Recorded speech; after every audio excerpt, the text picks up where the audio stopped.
कुनी कुनी पिलामानक पई उत्कल दिवस उपलक्षे सुंदर संक्षिप्त एवं सरल 10 धाड़ी ओडिया भाषण।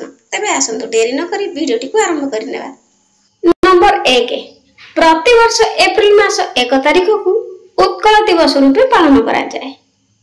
नंबर 2 1936 मसिया एप्रिल मास 1 तारिख दिन आम राज्य ओडिशा स्वतंत्र प्रदेश रूपे स्वीकृति लाभ करिथिला। नंबर 3 एही दिन आम राज्य ओडिशा बंगाल ठारू अलगा होई स्वतंत्र राज्यर मान्यता पाइथिला। नंबर 4 ओडिशा को स्वतंत्र राज्य गठन करिबारे मधुसूदन दास मुख्य भूमिका ग्रहण करथिले। नंबर 5 आम राज्यर विभिन्न सरकारी और बेसरकारी अनुष्ठान मानकरे एही दिवस आडंबर सहकारे पालन करा जाए।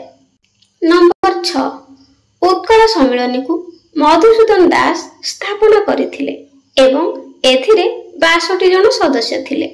नंबर 7 सार जॉन ऑस्टिन हबाक ओडिशार प्रथम राज्यपाल थिले। नंबर 8 एही दिन ओडिशा गठन करिबा पई मुख्य भूमिका ग्रहण करिथिबा बरपुत्र मानकु श्रद्धांजलि अर्पण करा जाए। नंबर 9 आमर जाति भाषा और संस्कृति को मने पकाइबा पई एही दिवसटी पालन करा जाय थाए। नंबर 10 उत्कल दिवस को प्रत्येक ओडिया पालन करी निजको गौरवान्वित मने करंती। पिला माने वीडियोटी पसंद आस्तिले चैनल को लाइक शेयर सब्सक्राइब करे पई जमार भूलिबेनी। आज पई रहउचे धन्यवाद।